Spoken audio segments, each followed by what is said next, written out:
preguntas, ¿sí? Bueno, el tema que traje hoy era justamente redes neuronales recurrentes, ya que en el curso que se hace de Machine Learning, tanto se ven los tres tipos de modelos que existen dentro de Machine Learning, que son los métodos de aprendizaje supervisado, no supervisado y Reinforcement Learning, o aprendizaje por refuerzo. Justamente en todos ellos se incluyen, o sea, está incluido redes neuronales, ¿no? Y más aún, cuando uno se trabaja con redes neuronales profundas, cuando ya tenemos como pues, trabajar con más datos, ¿no? Donde necesitamos trabajar con más camadas ocultas, más capas ocultas, perdón. Entonces, ya el campo se considera como una deep learning, ¿no? Aprendizaje por redes neuronales profundas. Ahora, y ahí yo quería hacer la parte, sí, recalcar mucho, ¿no? Lo que hablamos cuando decimos recurrentes, porque en las aplicaciones existen justamente ciertos problemas en los cuales no necesariamente funcionaría bien una red neuronal si no fuera recurrente, ya que el patrón que tiene para poder hacer una secuencia de aprendizaje justamente es la que se asemeja más, ¿no? Cuando trabajamos con redes neuronales recurrentes. Por ejemplo, en el caso de hacer traducción de idiomas, en la cual no necesariamente una palabra en un idioma puede ser también una misma palabra en otro idioma, ¿no? Pueden ser una frase, por ejemplo, de 5 palabras, pueden ser, no sé, unas 4 palabras en otra frase, ¿no? De otro idioma. Entonces, esa, esa forma, ¿no? De hacer traducción o también quizás verlo como serie de tiempo, involucra justamente tener la capacidad de poder crear nuevas herramientas cuando trabajamos con redes neuronales, en la cual nos permita tener más capacidad, ¿no? de absorción de un problema.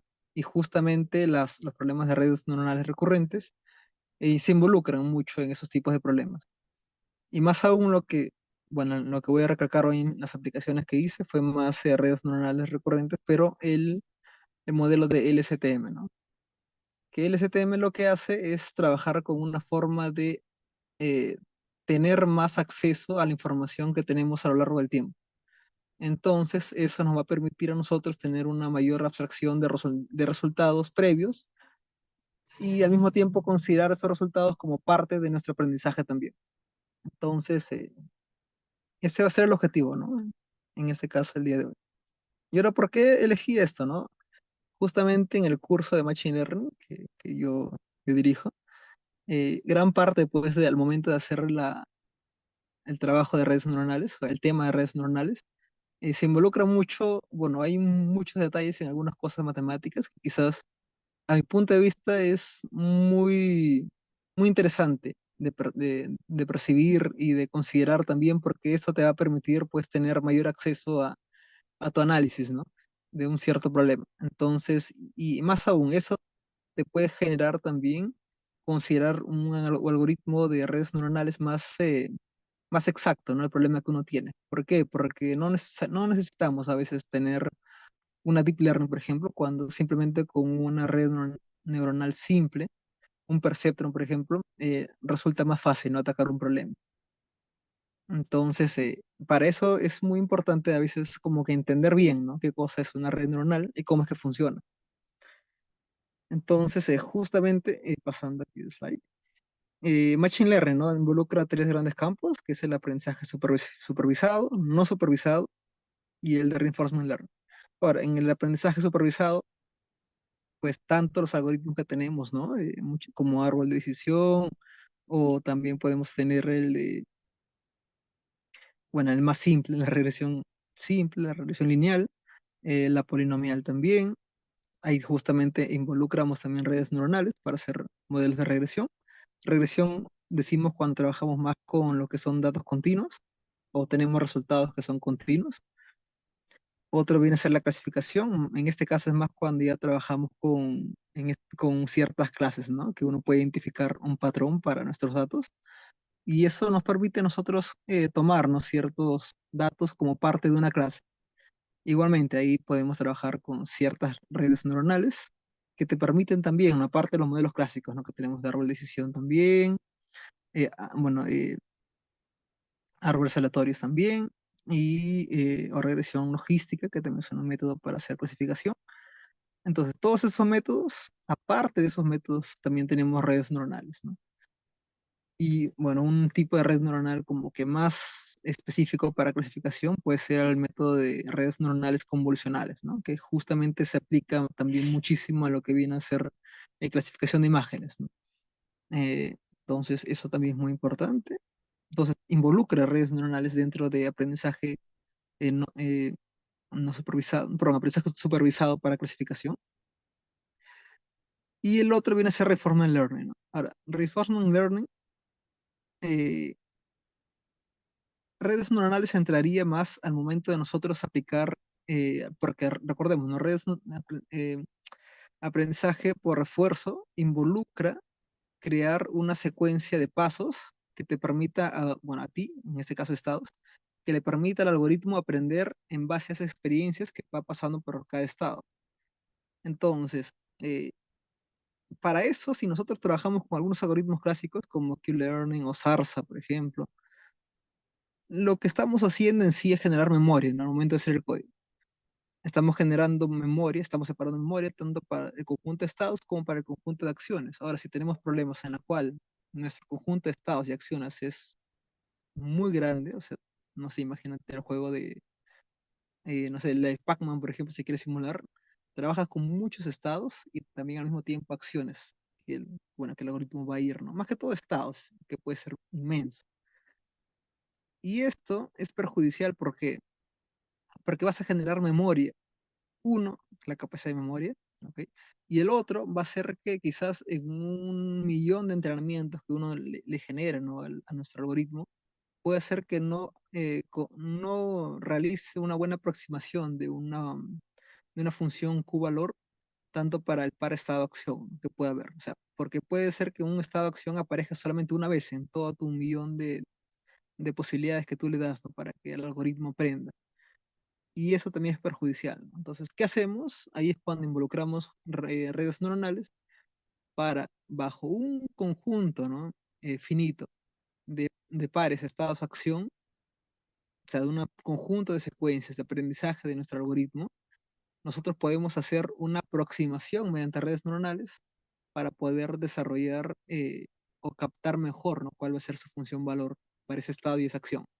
Y eso justamente es, en este caso, el extra que le da, ¿no? Las redes neuronales y también al mismo tiempo un mayor enfoque más direccionado a problemas en la cual involucran muchos estados y muchas acciones.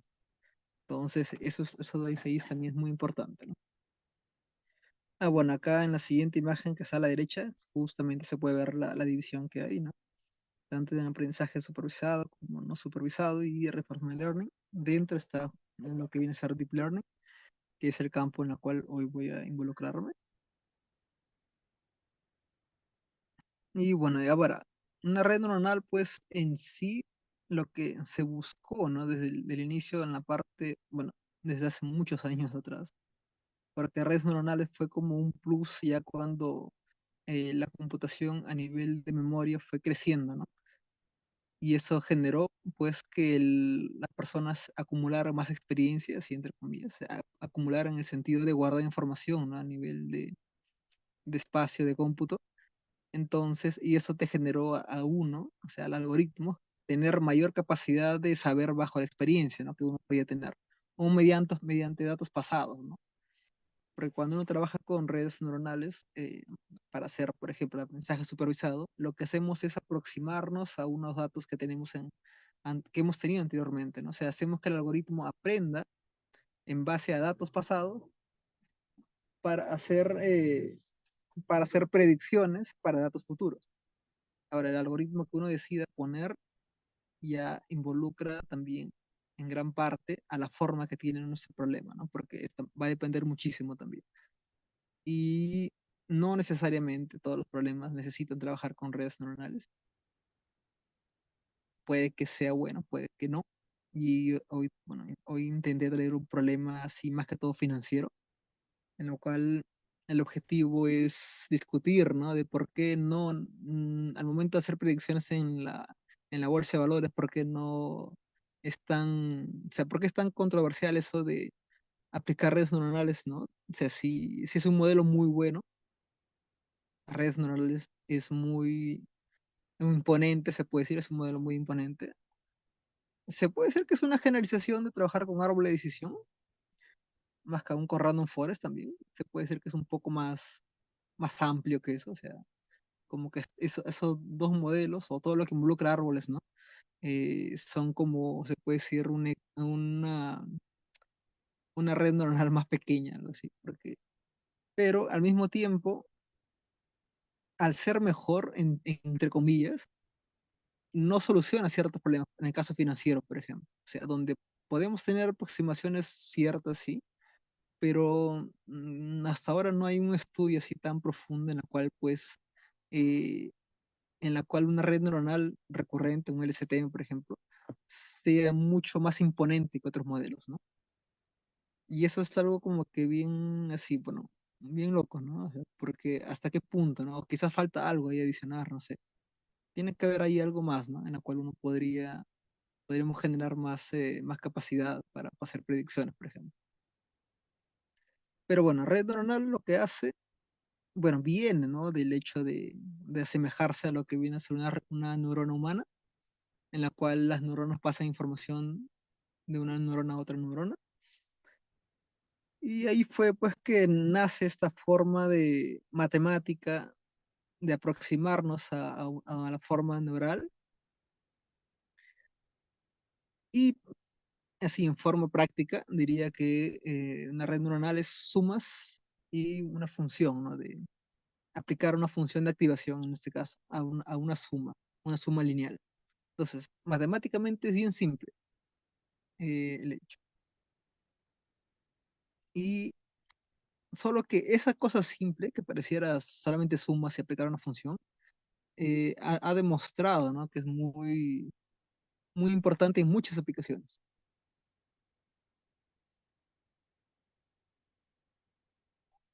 Entonces, bueno, para eso voy a hablar en primera parte de redes neuronales.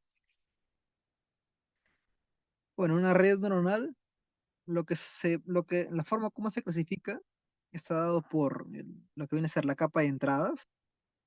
Si nosotros, a ver, si nosotros tomamos, ¿no? En forma así general, lo que hacemos es esto, ¿no? O sea, tenemos un conjunto de variables X en la cual vamos a ingresar, ¿no? A nuestro algoritmo, que voy a ponerlo así como una cajita. Y esa caja, ponle acá solamente una caja, al final nos va a dar un resultado, ¿no? ¿Ok? O sea, tenemos un valor de X, colocamos en un algoritmo, muchas veces a red neuronal le dicen caja negra, por lo que, más que todo porque no tiene mucha interpretabilidad, ¿no? A diferencia, por ejemplo, de árbol de decisión, en la cual uno puede seguir los pasos de cómo el algoritmo está aprendiendo, ¿no? O sea, cómo es que el algoritmo, al momento de hacer las divisiones en cada rama, va a generar como esa forma de interpretar más simple, ¿no? O sea, ya el algoritmo aprende porque, no sé, si el cliente tiene tal edad, entonces, si es que es menor a 30 años, por ejemplo, se va por este lado del árbol y, eh, y así como que hay una forma más gráfica, ¿no? De tener más conocimiento de lo que está haciendo el árbol de decisión. Pero en el caso de redes neuronales, uno desconoce eso, ¿no? O sea, no sabemos cómo es que en las capas ocultas ellos hacen como su división, subdivisiones de todos nuestros conjuntos de entrada. Entonces, por eso es que, entre comillas, se le dice caja negra, pero podríamos también crear un algoritmo en el cual explicase tal vez cuáles son los pasos, ¿no? Que hay dentro. Obviamente, cuando trabajas ya con Deep Learning, que son muchos datos, ya millones de datos de entrada, para que vaya entrenando, ¿no? Y son casi la cantidad de parámetros que tiene que actualizarse para optimizar el algoritmo y es demasiadamente extenso, ¿no? Entonces ahí sí como que pierde totalmente interpretabilidad, ¿no? Y ese es uno de los problemas de computación actual, ¿no? En la cual uno lo que desea es intentar que el algoritmo, o sea, tu algoritmo, te genere un tipo de interpretabilidad en la cual el humano llegue a aceptar, ¿no? Esa interpretabilidad. O sea, que el humano al menos confíe más, ¿no? En tu algoritmo. No sé si a ustedes les ha pasado, pero es como que hacen un código y en la cual uno pues tiene resultados, le hace una variación al código, o sea, algo bien pequeño.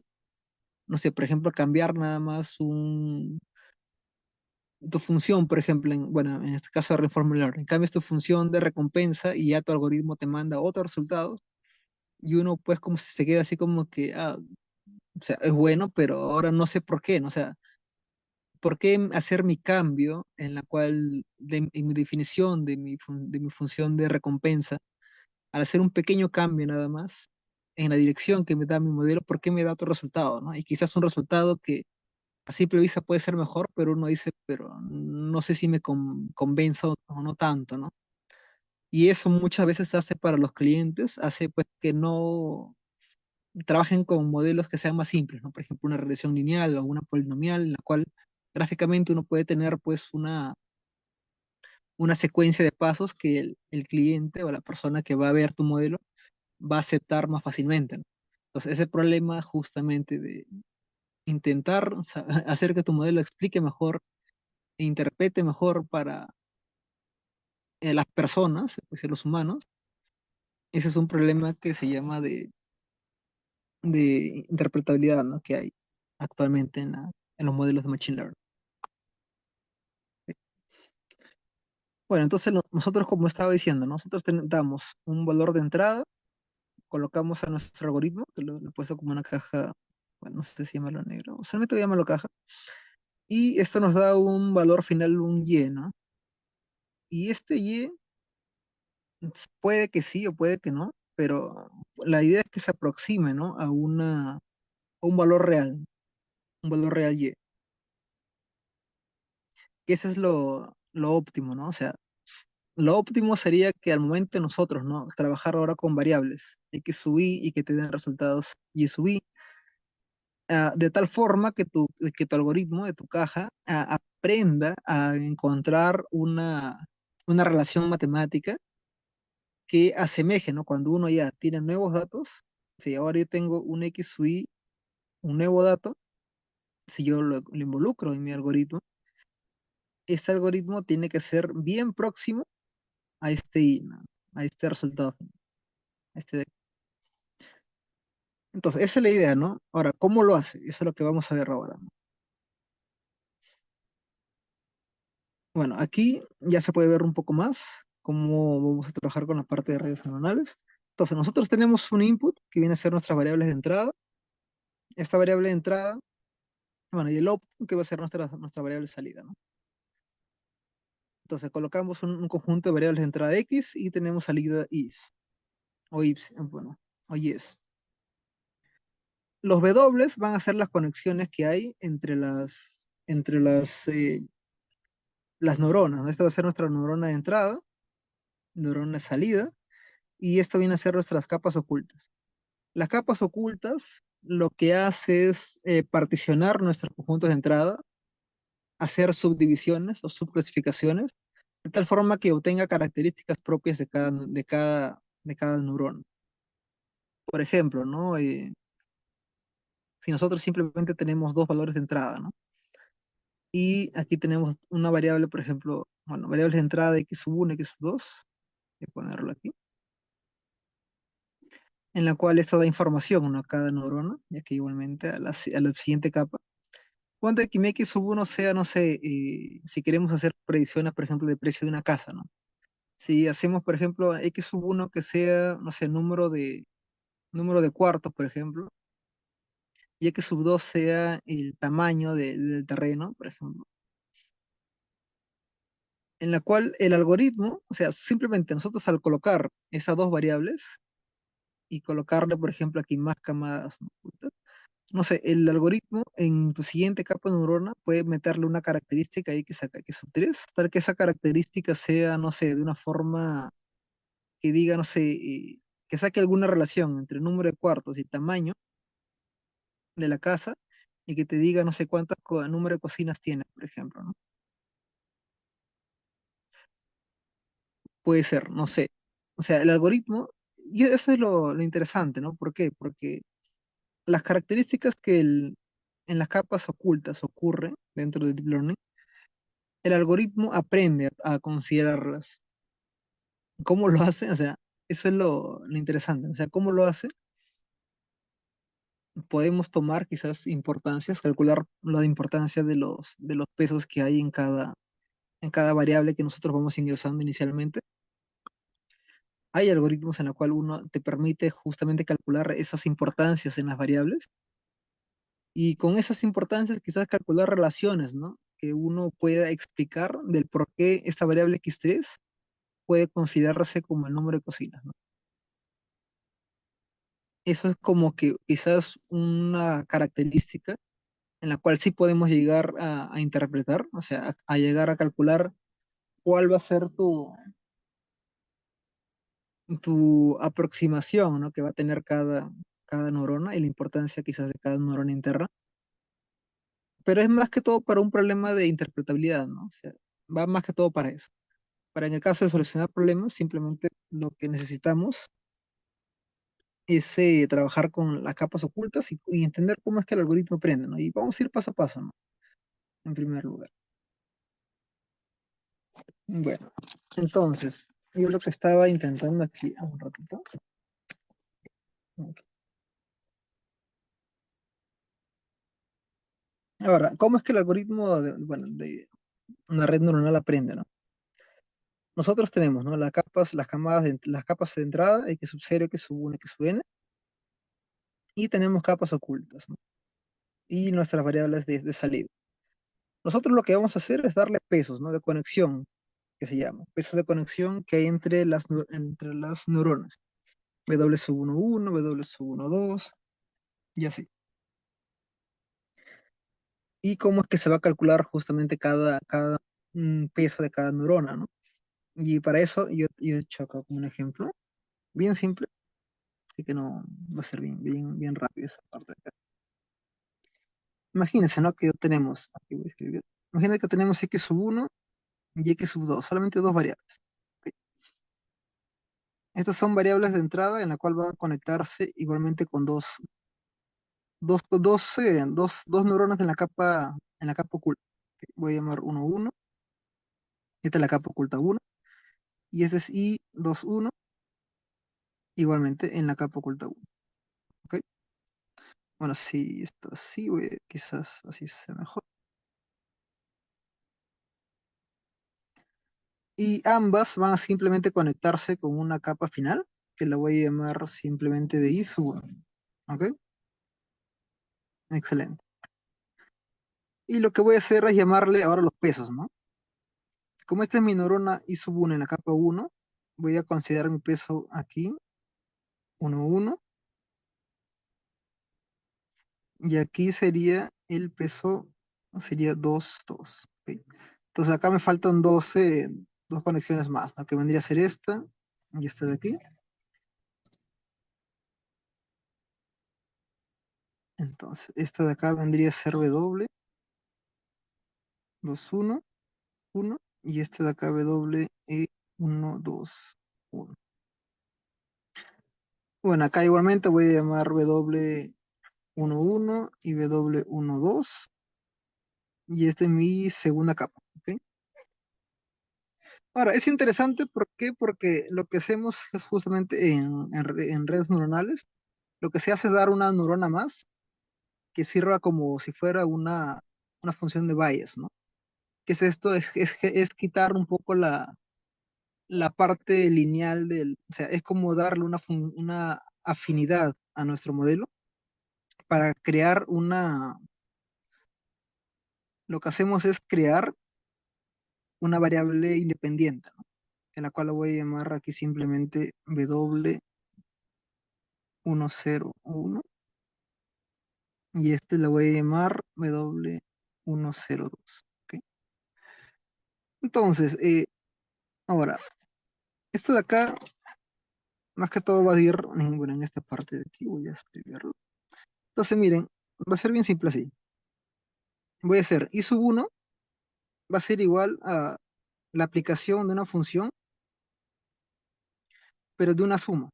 Bueno, de una función S, donde S justamente va a ser la sumatoria, ¿no? Que voy a darle o sea, va a ser W10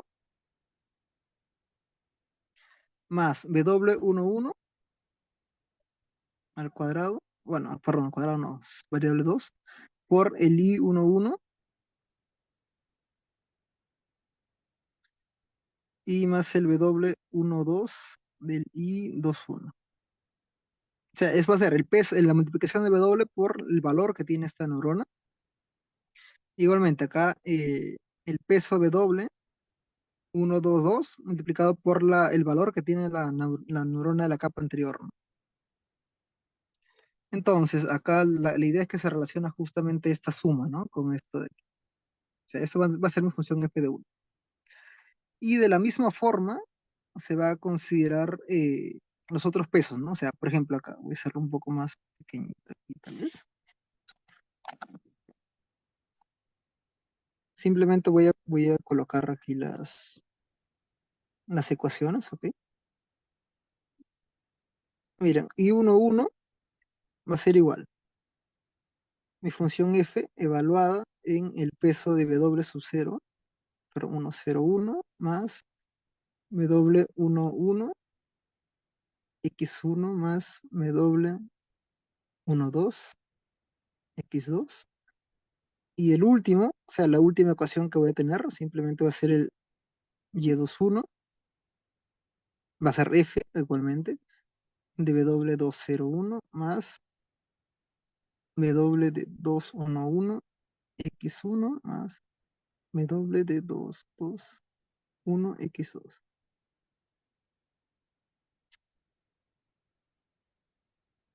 O sea, tanto el valor de y111 como el y211 va a tener eso, ¿no? Va a ser una función f aplicado a una suma dada por la variable, ¿no? W10 multiplicado por 1, que sería simplemente la variable independiente, y multiplicado justamente por los siguientes pesos, ¿no? De cada neurona de la capa anterior, que va a ser por x1, x2, pero con sus respectivos pesos, ¿no? ¿Cuáles son sus pesos? W11, que sería multiplicado por el x sub 1, y W12 multiplicado por x2. Igualmente para el caso de aquí, ¿no? Bueno, aquí no se actualiza ningún peso porque son simplemente neuronas artificiales creadas para generar justamente una variable independiente, que son los W10 y W20, y en este caso igual, ¿no? Entonces, ¿qué cosa es lo que hace la primera pasada, ¿no? O sea, la propagación hacia adelante. La propagación hacia adelante lo que hace es justamente, dado W iniciales, W10, W11, nosotros damos una variable aleatoria, ¿no? O puede ser todos considerarse uno tal vez, o ceros. A nosotros tener justamente pesos ahora arbitrarios aquí, podemos calcular directamente tanto el I sub 11 y el I sub 21 dada por estas ecuaciones. ¿Ok? Calculamos estas ecuaciones. Una vez que tenemos los valores para Y sub 11 y Y sub 21, podemos calcular ahora el valor de Y sub 1. Y eso es todo lo que hace lo que viene a ser la propagación hacia adelante, ¿no? Entonces, en una primera instancia, el algoritmo simplemente calcula, dado pesos iniciales, simplemente calculamos todos los valores, recordemos que estos valores ya son dados por el algoritmo, o sea, perdón, por los datos de entrenamiento. Nosotros vamos a darle estos datos a cada uno, ¿no? Cada valor lo vamos a dar a nuestro algoritmo. Y con los W iniciales, se ha dado un línea general que involucra todos los W inicial. Podemos calcular el valor de I sub 0, I sub 2, I sub n, y z sub 1 y z sub, bueno, acá z sub r. Entonces simplemente con las ecuaciones calculamos. Dado x1, x2, podemos calcular todos los valores de nuestras neuronas a las siguientes capas. Como está aquí, ¿no? Ahora, esta función f vendría a ser una función de activación. Voy a, un ratito aquí, voy a agarrar la función de activación. Ahora, para la función de activación existen muchos. muchos tipos, ¿no? Puede ser la función lineal, que tiene sus características simplemente para transformar una función de identidad, o sea, no hace ninguna variación de la variable x. O sea, si vemos nuestro algoritmo, simplemente esto significa que la suma al momento de aplicar, ¿no?, la función va a ser, el i sub 1 simplemente va a ser la suma, o sea, la parte lineal, sin ninguna transformación extra.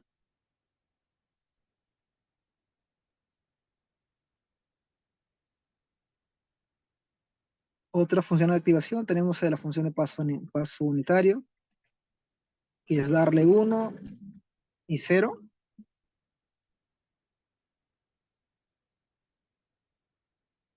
Tenemos la función sigmoide, la función tangente, la función ReLU. Ahora, la función ReLU es importante porque hay muchos tipos de función ReLU, ¿no?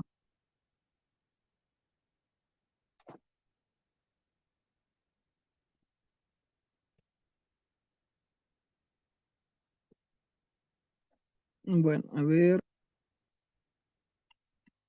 función de activación. Ahora, ahora, algo importante aquí es que la función ReLU, si nosotros vemos aquí tanto la función inicial de upside, ¿no?, y la función ReLU no son derivables.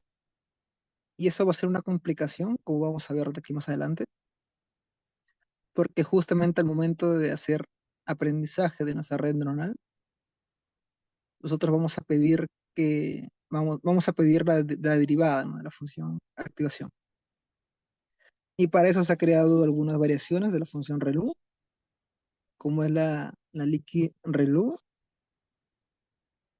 o la ELU también, en la cual lo que hacemos es crear una función diferenciable en una variable casi cercana a cero, ¿no?, donde va a depender justamente de un alfa.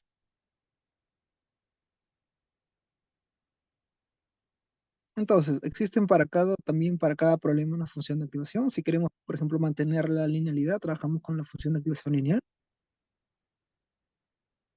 Algunos trabajan con la función sigmoide bueno, en los casos de lo que quiere hacer clasificación. Recordemos, es más o menos similar a una regresión logística, la función sigmoide.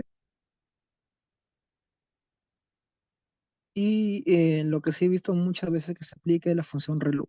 ¿Ok? Por ejemplo, para cuando uno quiere cuando quieres penalizar la parte negativa, entonces simplemente lo hace cero, ¿no?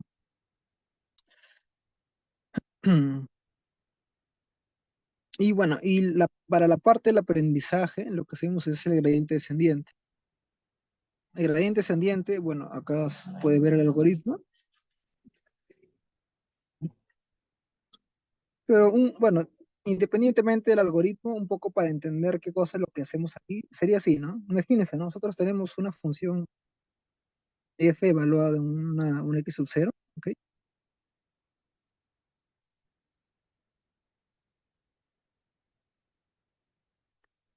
Y nosotros, a partir del punto x sub 0, nosotros queremos mover el punto, ¿no? Por ejemplo, bajo un lambda han dado una dirección,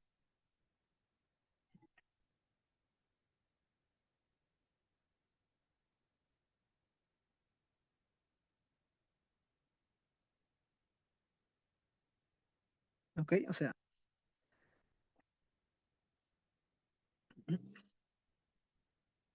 imagínense que acá está en el punto x sub 0. Acá, bueno, acá está la función en la cual uno está evaluando la función f, ¿no? Función f omega, los reales. Y nosotros vamos a movernos en una dirección a un nuevo punto, ¿no? Que puede estar por aquí. Acá va a ser x sub 1. ¿Ok? El lambda va a ser como el peso que le vamos a dar en esa dirección. ¿Y cuál es el objetivo, no? Que ahora mi función f en 1 sea más pequeña que el x sub 0. Eso es lo que queremos, ¿no? Ahora simplemente, perdón, X.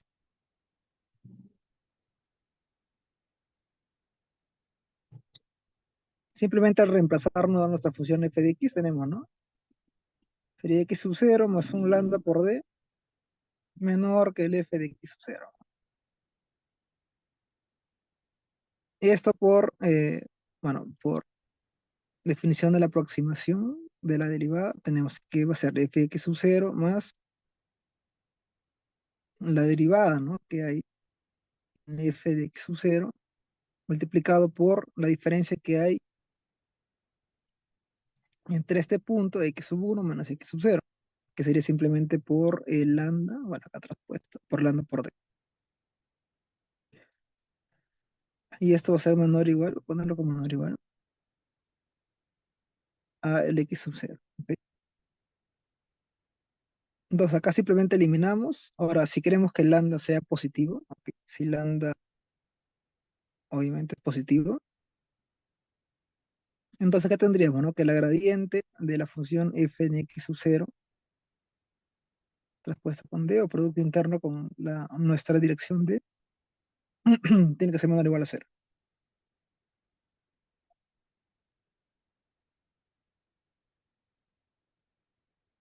Entonces, nosotros para que podamos y direccionarnos en una dirección D en la cual nuestra función f sea más pequeña, eso tiene que cumplir que bueno, la dirección D multiplicada con la gradiente tiene que ser menor o igual a cero. Por eso que mayormente eligen que la dirección D sea igual al negativo de la gradiente, ¿no? Del f0. Porque así tendríamos que esta regla se cumpla, ¿no? Entonces, por lo tanto, si esto reemplazamos en x sub 1,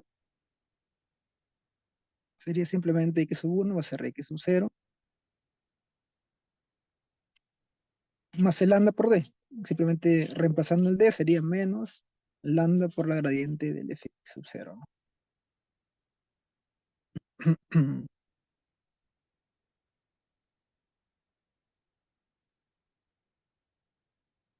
Y esto es justamente lo que aparece en nuestro algoritmo, ¿no? O sea, al final nuestra actualización de los tetas van a ir justamente en relación a un alfa, que viene a ser un peso positivo, y la derivada de una función, en este caso la función f.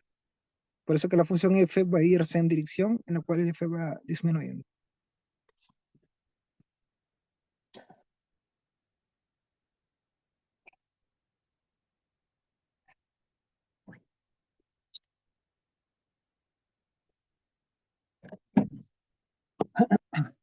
Mm, Un momentito, sí. Estaba pidiendo acá un poco de agua. Ahí. Me estoy quedando sin voz un poco.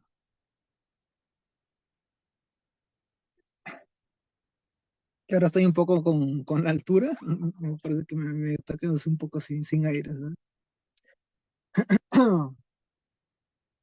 Bueno, entonces, bueno, acá un poco se puede entender un poco la parte matemática o lógica de dónde viene, ¿no? Justamente esta forma de esta dirección, ¿no? En la cual tenemos, ¿ok? Y esto va a ser importante, ¿por qué? Porque nosotros al momento de hacer el aprendizaje, como voy a mostrarlo aquí, bueno, viene a ser la parte del backpropagation o el aprendizaje hacia atrás, ¿no? La propagación hacia atrás. Lo que se va a buscar justamente es hacer esta reducción, ¿no? Del error. O sea, un ratito.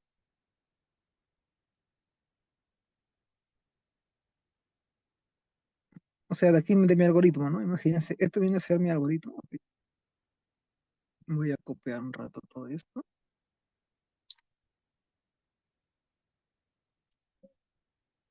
Voy a pasarlo aquí.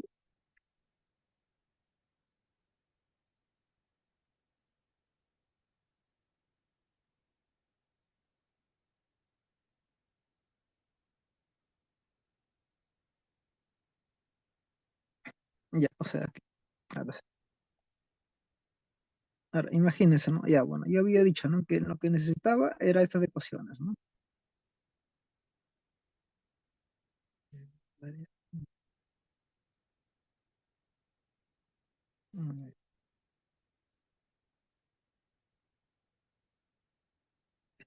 Ahora sí. Ya, entonces, mire, nosotros había dicho, ¿no? De que primero lo que hacíamos era esto, ¿no? Calculábamos, teníamos los valores de x sub 1, x sub 2, damos unos pesos iniciales W, pasamos los cálculos hacia adelante, calculamos los I sub 1, 1, I sub 2, 1, I sub 1, 1 y ya, excelente, ¿no? Ahora, y este I sub 1, lo que en cierta forma, ahora voy a cambiarlo acá por negro para que pueda. Este I sub 1 tiene que aproximarse a un I sub 1 que vendría a ser un I sub 1 real, ¿no? Este I sub 1 va a ser nuestro valor real, ¿ok? Entonces nosotros podemos calcular un error, ¿no? Un error que va a ser el I sub 1 menos el I sub 1 real. Puede ser esto al cuadrado y le puedo poner un medio. Nada más.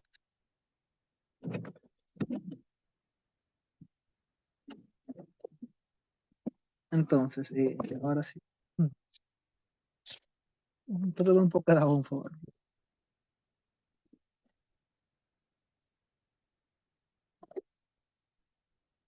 Bueno, ahora sí. Mejor. Entonces, ¿no? Ahora sí.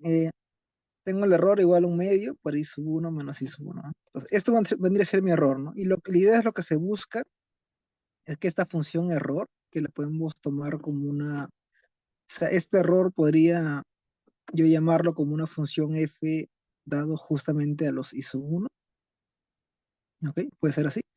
Y lo puedo definir de esa forma, ¿no? Como un medio por I sub 1 menos I sub 1, el valor real al cuadrado, ¿no? Entonces, obviamente, cuando I sub 1 sea más, el I sub 1 sea más lejos, ¿no? Del I sub 1 real, voy a tener un error muy grande, ¿no? Entonces, la idea es que ese error disminuya. Entonces, por lo tanto, voy a querer que mi función f evaluado en un siguiente I sub 1, en un siguiente paso, sea más pequeña, ¿no? Y ahí es lo que usamos bueno, el método de gradiente descendiente, ¿no? Porque lo que necesitamos para hacer la disminución de los pesos, o sea, de los valores x sub 1, justamente es la derivada, ¿no? De la función evaluada en ese punto. Y la derivada va a ser dada por esto, ¿no? Por la derivada del error, ¿no? Evaluada en y sub 1. Entonces, eso va a ser nuestro punto de ataque, ¿no? Para poder calcular aquí el aprendizaje y justamente la actualización que hacemos en base a los W. ¿Cómo vamos a hacer eso? De esa forma, ¿no? Bueno, acá va a ser el error, ¿ok? Y miren, ahora voy a hacer esto, ¿ya? Yo lo que quiero es que mi error sea más pequeñita. Ah, perdón. Entonces, en ese caso, aquí voy a hacer la variación. Voy a tomar mi error de esta forma, ¿sí? Pero si se dan cuenta, al final, eh, la función i sub 1 depende justamente de los pesos W, ¿cierto? ¿Por qué? Porque el i sub 1 depende de los pesos W1 0, 2, el W11 sub 2, el W12 también aquí sub 2. Entonces, al final va a depender de, bueno, y cada ISO 1.1, ISO 2.1 también depende justamente de aquí, de los W, ¿ok? Entonces, por lo tanto, al final estamos teniendo, ¿no? Que mi error, al final, depende de todos estos W, ¿no? Que lo voy a llamar así. Donde W omega justamente va a ser eso, ¿no? El W 1001, 111, 1, perdón, el 21, sí está bien. El 121, y así, ¿no? Sucesivamente hasta el W122, ¿no? Que vendría a ser este de acá. Entonces, al final, mi función error depende de los pesos W, ¿no? O sea, si yo cambio los pesos W, voy a cambiar mi función error, ¿ok? Entonces, ahí es cuando entra, en este caso, el método de gradiente descendiente, ¿no?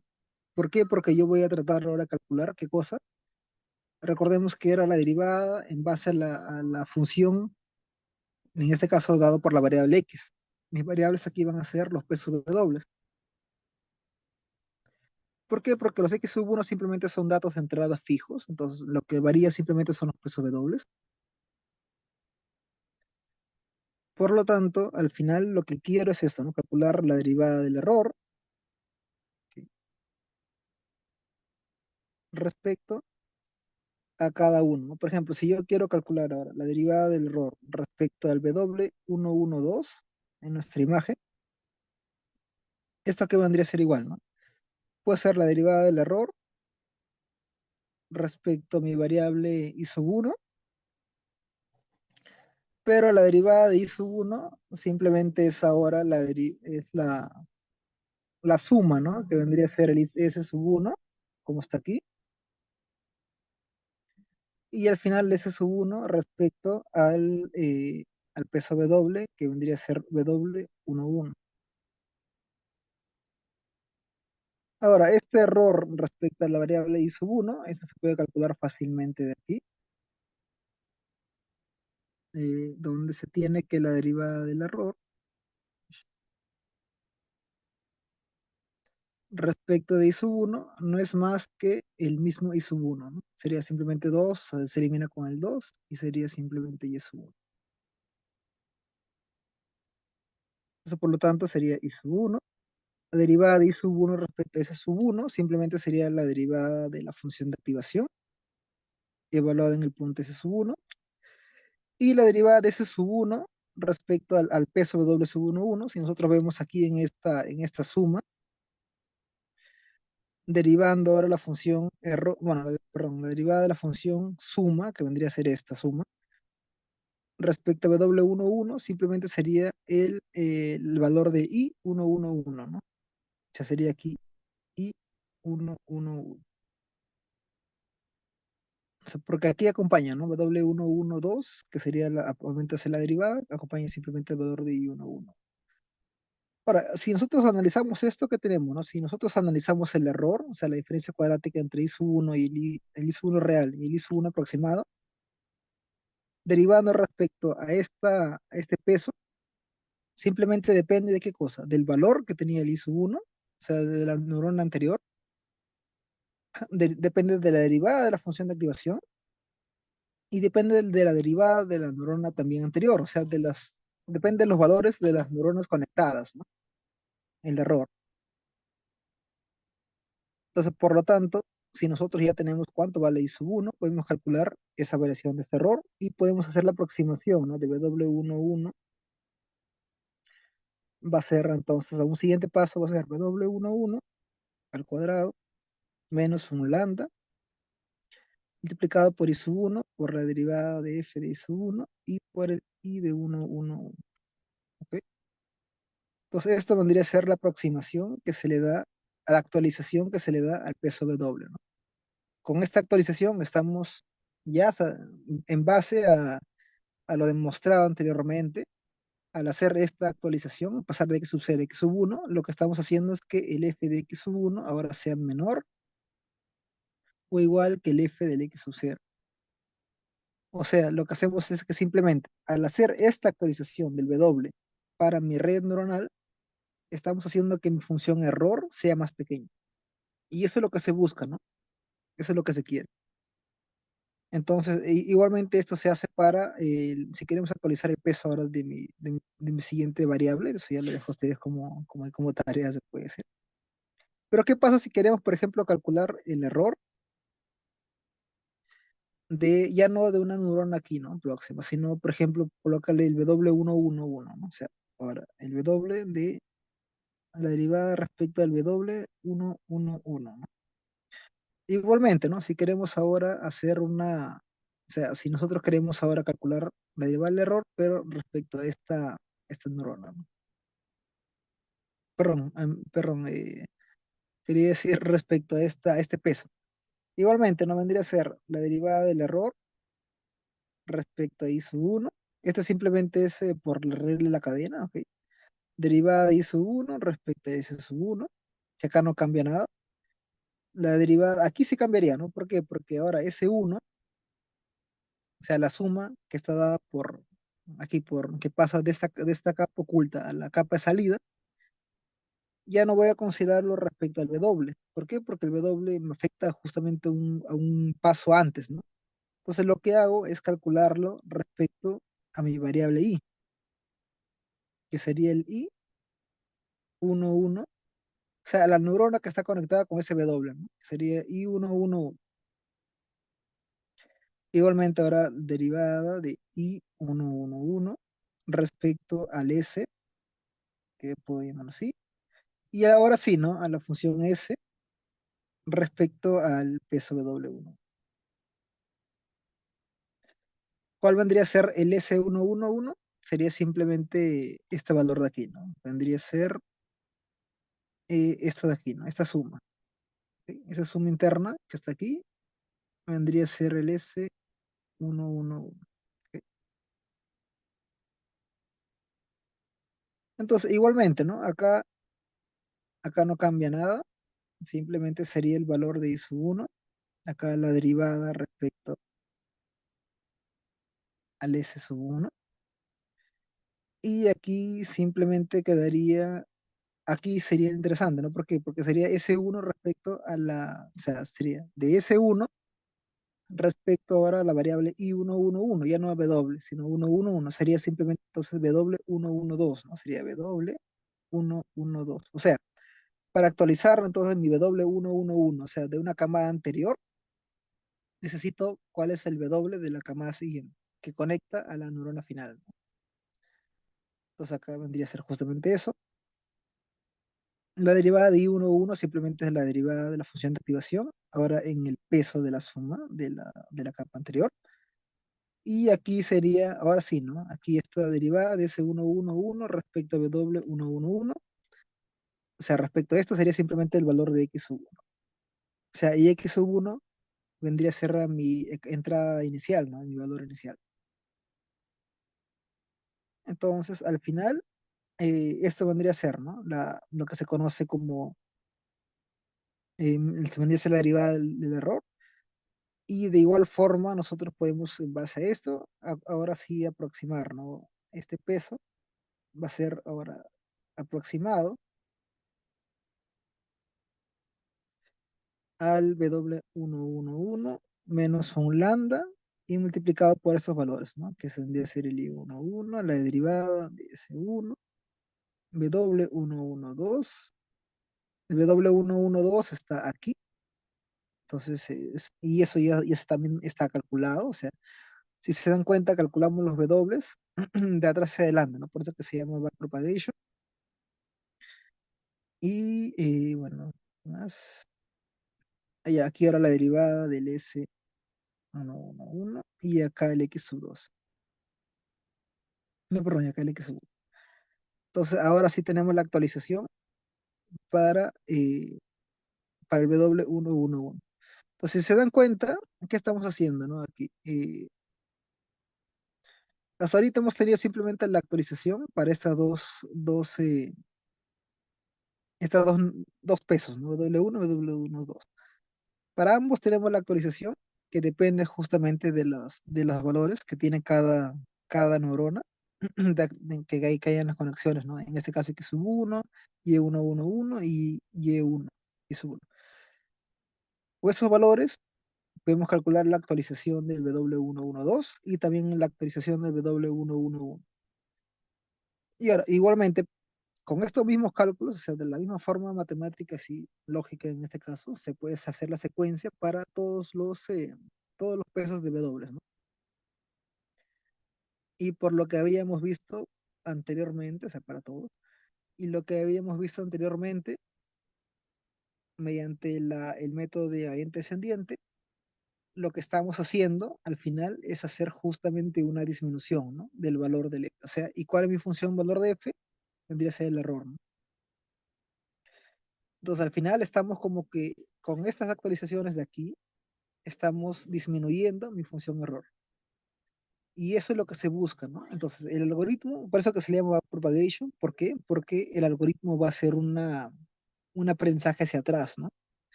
Inicialmente, lo que habíamos dicho aquí, ¿no?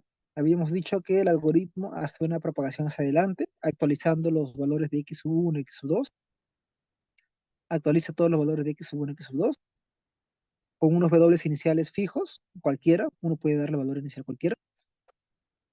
La función de activación la elegimos en base bueno, al problema que tenemos. Y después con el método de gradiente descendiente, haciendo los cálculos respectivos, podemos hacer un aprendizaje, ¿no? En la cual se actualizan, dado ya tenemos los valores de i sub 1, 1, i sub 2, 1, i sub 1. Como ya tenemos esos valores, matemáticamente podemos calcular cuál vendría a ser en una siguiente iteración los valores de W sub 1, 2 y W sub 1, 1, y así para cada peso W. Al hacer las actualizaciones, simplemente estamos haciendo que nuestro error sea más pequeño. ¿Ok? Entonces, eso vendría a ser todo lo que viene a ser aprendizaje supervisado, perdón, el aprendizaje de una red neuronal, cómo es que el algoritmo va aprendiendo y cómo se va actualizando. Y esto simplemente en el caso de una, o sea, sí, hasta ahorita, simplemente lo que hemos hecho aquí es, imagínense que tenemos nuestro conjunto de entrenamiento, ¿no? X sub 1, X sub 2,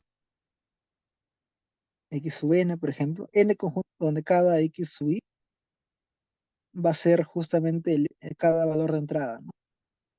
X sub 1, 1, X sub 2, 1, y así hasta, no sé, colócale m valores de entrada. O sea, son n conjuntos de entrenamiento, donde obviamente para cada uno hay un I sub 1, I sub 2, I sub n, que son nuestros valores reales que estamos obteniendo, ¿no? Valores reales, en la cual uno va a entrenar, y donde cada X sub I va a ser justamente cada valor de X, ¿no? Que vamos a colocarle como valor de entrada, que en este caso va a ser el X sub 1 y el X sub 2. Entonces, esta actualización de aquí, o sea, estos cálculos que hemos hecho, es simplemente cuando estamos colocando simplemente el primer valor, ¿no? Que vendría a ser el X sub 1, y yo lo he considerado en este caso como X sub 1 y X sub 2. Y al final, luego, bueno, y esto va a ser una aproximación para el valor de I, ¿no? Entonces, al final simplemente estos cálculos se realizan, todos se realizan simplemente para este primer paso. Ahora, cuando nosotros colocamos un siguiente valor que vendría a ser el X sub 2, igualmente hacemos todo de nuevo. O sea, colocamos al X sub 2, hacemos la propagación hacia adelante, con los pesos W ya actualizados, ¿ok? Los pesos W ya son actualizados. Y igualmente aprende, calculamos los errores, calculamos el error, y otra vez hacemos el back propagation, o sea, el aprendizaje hacia atrás, actualizando los W, y así sucesivamente para cada valor de X. Entonces, eso es un poco, ¿no? El aprendizaje dentro de red neuronal. Ahora, red neuronal recurrente, ¿no? ¿Cuál es la diferencia, ¿no? Con la red neuronal simple. Y ahora sí viene la parte más didáctica acá. Bueno, acá recalqué mucho la parte matemática inicial porque es algo que sí he visto, pues, que se necesita tener conocimiento de cómo es que funciona realmente eso, ¿no? Porque ahora sí, ¿no? Directamente, o sea, mira, ya habíamos visto una red neuronal simple, ¿no? Perdón, que vendría a ser de esta forma, ¿no? Tenemos valores de entrada, la capa oculta y tus valores de salida, ¿ok? Si nosotros podemos asemejarlo, por ejemplo, de una forma más práctica, haciendo como mi X, como si fuera así, ¿no? El X sub 1 hasta el X sub 3, en este caso, ¿ok? Y el H igualmente, hacemos esta semejanza, y el valor de I igualmente esta semejanza. Nosotros podemos tomar igualmente, ¿no? Como que el H va a ser una función evaluada en U por X. El U va a ser los primeros pesos W, de la matriz de W, que esto de acá se puede asemejar quizás viéndolo de esta forma, así. Por ejemplo, ¿no? Aquí, esto de aquí podría ser visto así, ¿no? Como si fuera un Y igual a un F evaluada en un W sub 0, más un W. Mejor voy a ponerlo en general como matrices. Sería así, ¿no? Sería así, visto así como 1, 0, W2, 0. Acá sería W1, 1, W2, 1, W1, 2, W2, 2, 1. Y aquí multiplicado por el X1, X2 y así. O sea, y esto es como si fuera una matriz W, ¿no? Y esto como si fuera X. Simplemente esto W te puede aproximarse a una sumatoria nada más. Puedo ponerlo así. Y una función F evaluada, ¿no? Entonces al final eso se puede ver como una matriz, ¿no? Una matriz multiplicada por X evaluada. Entonces eso es lo que se está buscando aquí, ¿no? Eso es lo que se busca justamente, hacer que esto de aquí sea como una forma matricial de los pesos multiplicado por el X, aplicando una función de activación y evaluar el valor de H, ¿no? Para cada uno. Y igualmente el V por el H va a ser mi función de activación para los resultados finales que tenemos en valor de I. Esto para en el caso de que trabajamos con regresiones, por ejemplo. Y esto de softmax es más cuando trabajamos con clasificación. O sea, no invalida que se pueda utilizar para otros casos, o sea, no invalida, pero muchas veces es más utilizado para clasificación, porque lo que hace el softmax es calcular un poco la probabilidad que se acerca un resultado a una clase, ¿no? Entonces, un poco va a ese aspecto. Entonces, haciendo esa semejanza, eh, simplemente tenemos acá una red neuronal simple, una forma de un paso, ¿no? O sea, X pasa al valor de H y H pasa al valor de Y. Sí, en una red neuronal recurrente es lo contrario.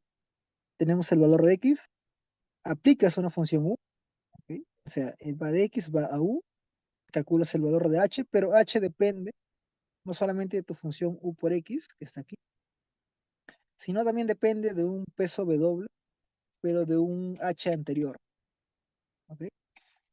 Una vez que hemos calculado esta forma recursiva del H, podemos calcular ahora sí el valor del I final, que es el V, simplemente una función de activación, en este caso el softmax, para clasificación, V multiplicado por el valor de H, ¿no?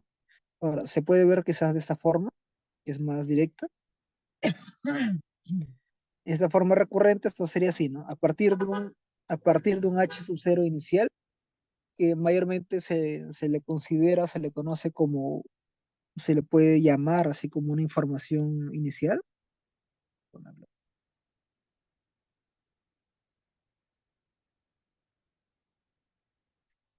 Esta información inicial puede ser tipo una información que uno tiene ya de antemano al crear algoritmos, ¿no? Entonces, eso también es muy bueno porque ya no inicias todo desde cero, ¿no? Sino es como que ya al algoritmo le pasas datos entrenados, así se puede hablar, y el algoritmo, en base a esos datos entrenados iniciales que uno tiene o valores iniciales que uno pueda tener, va a entrenar, ¿no? Entonces, el H, ¿qué va a hacer? Va a calcular, H sub uno va a hacer qué cosa, va a calcular, ¿no? Bueno, vamos a aplicar una función de activación, pero al U por X, pero al mismo tiempo va a ser un W por el H sub cero, que vendría a ser el peso de W dado por la información que tenemos anteriormente. Y eso, al final, el U, ¿no? O sea, el H, va a pasar información tanto para una siguiente capa, perdón, sí, un siguiente conjunto de capas de neuronas, y también para tu valor resultado final del I, ¿no? Entonces, es como que tu red, o sea, tu red neuronal va a pasar información para cada dato de entrenamiento, ¿no?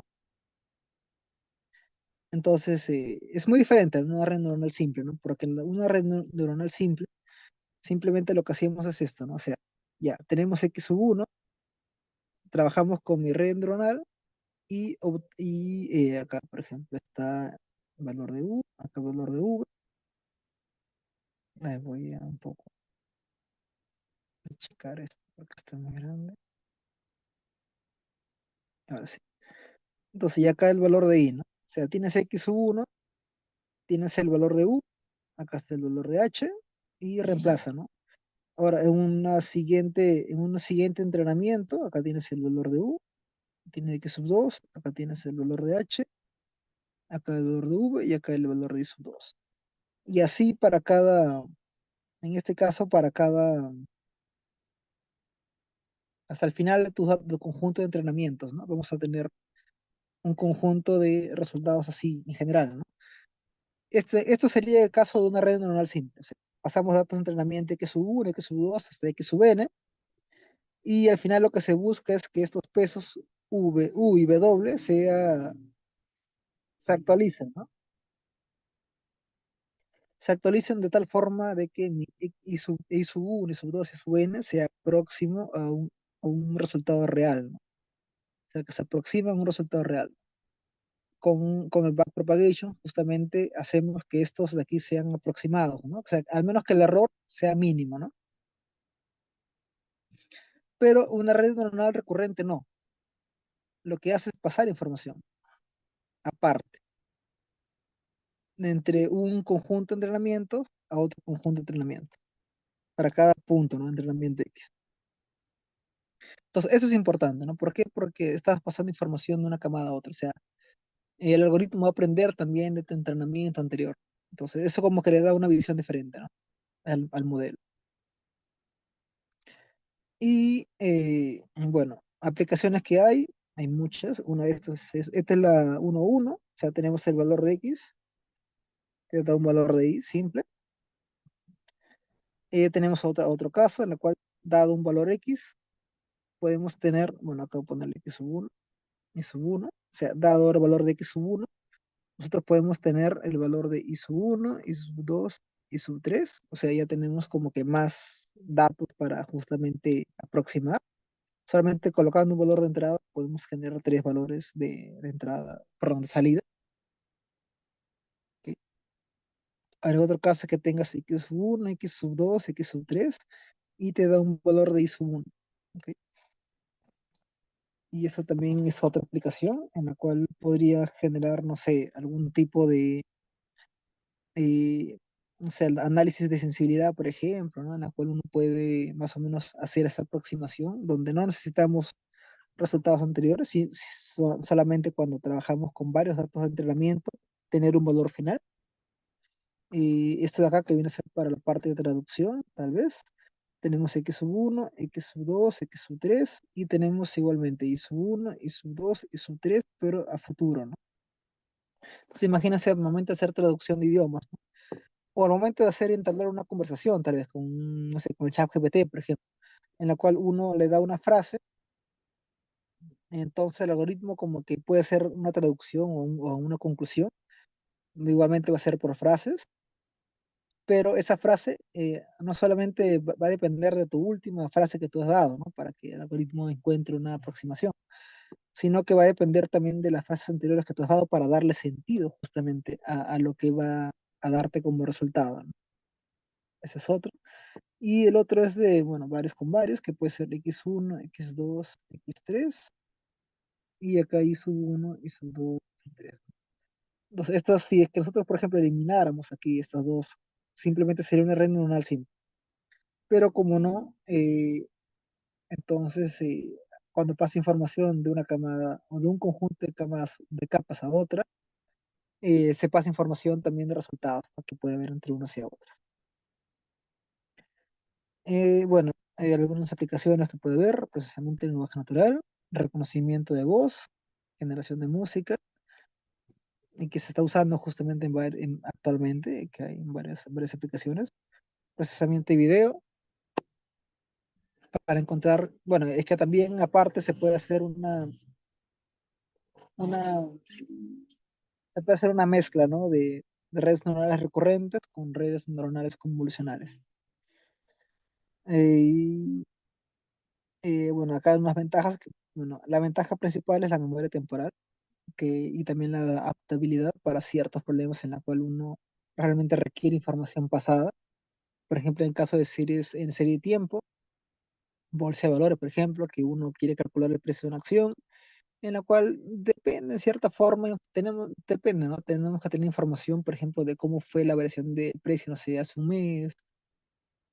Bueno, ahí también depende mucho del algoritmo que uno va a usar y al mismo tiempo de cómo es que uno va a, no sé, al momento de hacer la ventana, ¿no? De entrenamiento, puede ser de una hora, de un día, dependiendo también de los datos y cómo conseguir los datos, ¿no? Porque también cuesta, ¿no? El hecho de conseguir datos financieros. Pero más que todo traducción o hacer algún tipo de un procesamiento del lenguaje natural también, sobre todo generación de texto, lo que usan los ChatGPT para hacer generación de texto. Entonces, todo eso sí, ¿no? Porque uno puede darle una frase y te envía como un texto completo para más o menos relacionar la frase que uno le ha dado, ¿no? Entonces, el algoritmo como que va a aprender, ¿no? A dar resultados o va a responder preguntas en base a ciertos entrenamientos pasados que uno le va dando, ¿no? Y como también tiene datos ya guardados de entrenamiento, los usa para poder responder de acorde a la pregunta que uno le ha dado, ¿no? Que puede ser aproximado o no a datos pasados. Entonces. Es como que eso es importante, ¿no? Es como que va a tener esa aproximación, ¿no? Con el pasado más presente, se puede decir, o sea, lo va a considerar, ¿no? Como conjunto de entrenamiento pasado. Y bueno, acá es un poco ya la parte el backpropagation, un poco, porque recordemos que la propagación hacia adelante va a ser bien simple, simplemente la de x sub 1 como está aquí, ¿no? Simplemente vamos a calcular el valor perdón, aquí, simplemente lo que hacemos es calcular el valor de u por x, el w del h anterior, pasado, y calculamos los valores de h t actuales, y lo evaluamos para calcular los is. O sea, eso vendría a ser nuestra propagación hacia adelante. Simplemente resolver estas ecuaciones para cada uno, ¿no? Para cada h sub i, para cada i sub i, para cada x sub i. Pero, ¿cómo hacemos ahora el aprendizaje, no? O sea, el backpropagation. Y ahí ya involucra, igualmente como el caso anterior, analizando, no voy a profundizar mucho, no se preocupen.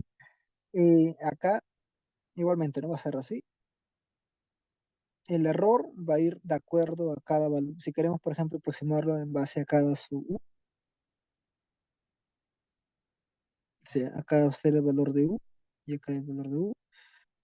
Entonces, si queremos aproximar a cada valor su U, va a ser igualmente el error de cada suma, ¿no? Cada error sub 1, error sub 2, error sub 3. Anteriormente hice simplemente el ejemplo con una neurona de salida, pero acá hay, bueno, en este caso son tres, entonces tienes que calcular el error para cada uno, ¿no? Y igualmente eso va a ser para el V, perdón, para el U.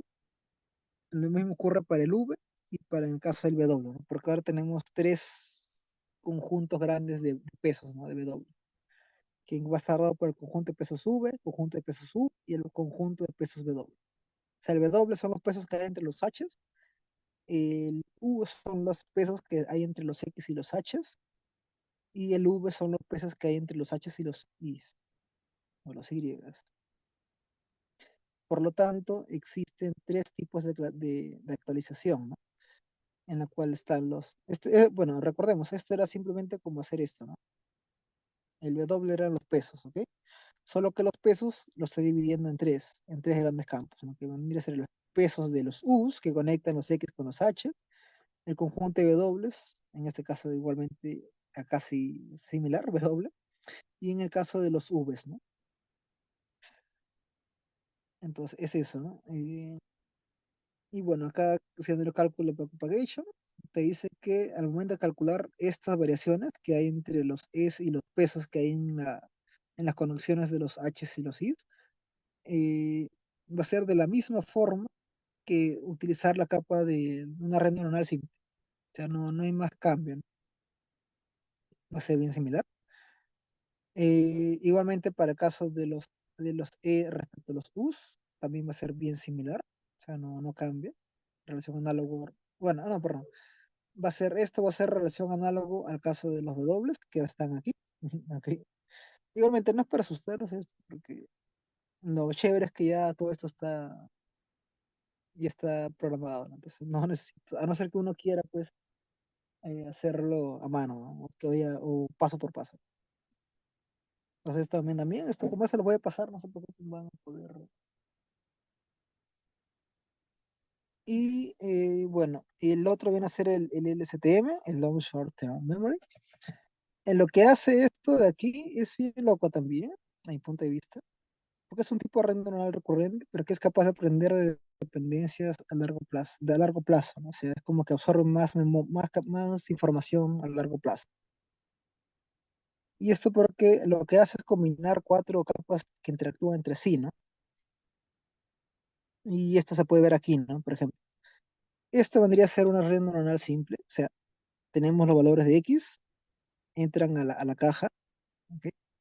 Y da información de los H's y al mismo tiempo pasa información, ¿no? Para una siguiente caja, se puede decir. Igualmente tiene un valor de X, da un valor de H y pasa información para la siguiente. En una red neuronal LSTM no. Lo que pasa internamente dentro de la caja es bien, no confuso, pero sí es. O sea, no hay una forma óptima de por qué lo hicieron así, ¿no? Pero funciona, así, al menos es mejor para ciertos problemas. Entonces, por lo tanto, actualmente se confía bastante en ese tipo de de algoritmos, ¿no? Porque lo que hace dentro de la capa no es solamente pasar información y lineal, ¿no? En este caso, o sea, que va a estar dado por el C menos T o el CT, ¿no? O sea, es una información lineal, ¿no? Que pasa a lo largo de los conjuntos de entrenamiento. Sino aparte, va a tener tu información HT-1 y va a ser como una mezcla de división de información y algunas aplicaciones matemáticas dentro de esas divisiones. O sea, va a meterte información X sub T, o sea, dentro del valor de X, el H anterior y ambos, y en base a la información lineal que va a ir pasando directamente de capa en capa, ambos van a ser aplicados mediante un conjunto de funciones, tangentes o gamas, para poder hacer una aproximación para cada elemento, ¿no? Entonces, por lo tanto, hay una mezcla más, se puede decir como que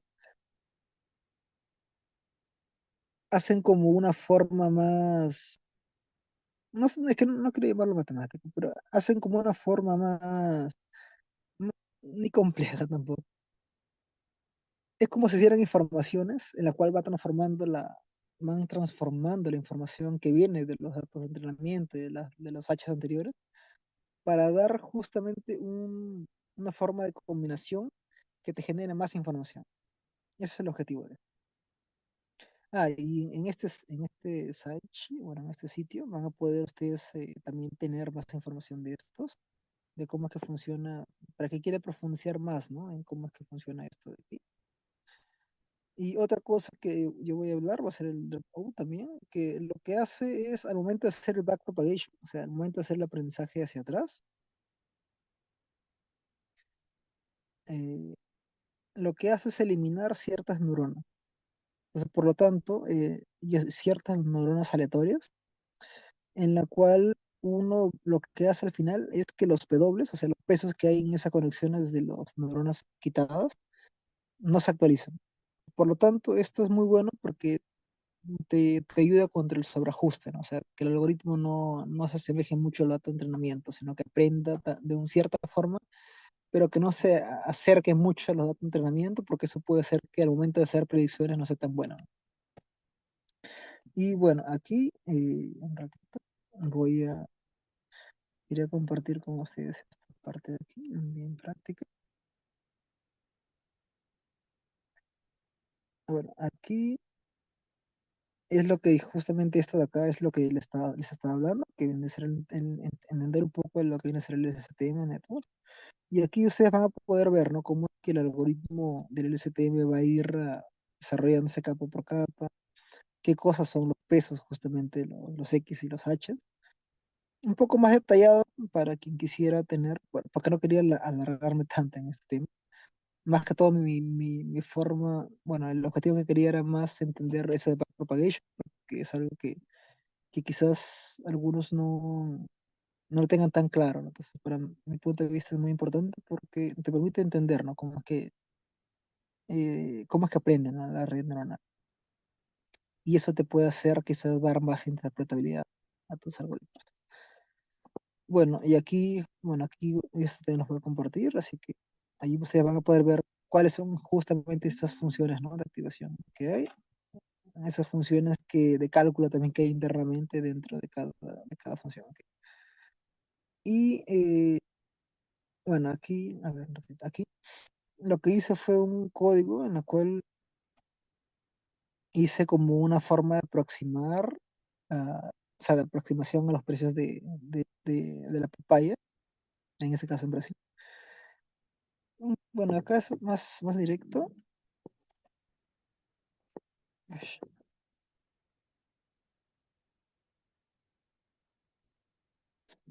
Bueno, aquí simplemente obtuve la información bueno, yo tomé casos en este caso por día. ¿Ok? Acá está el día, el mes y la región y la moneda y todo, de las unidades y los precios. ¿Y cuál es mi objetivo, no? Intentar hacer una predicción acerca de los precios de la papaya para cierta región.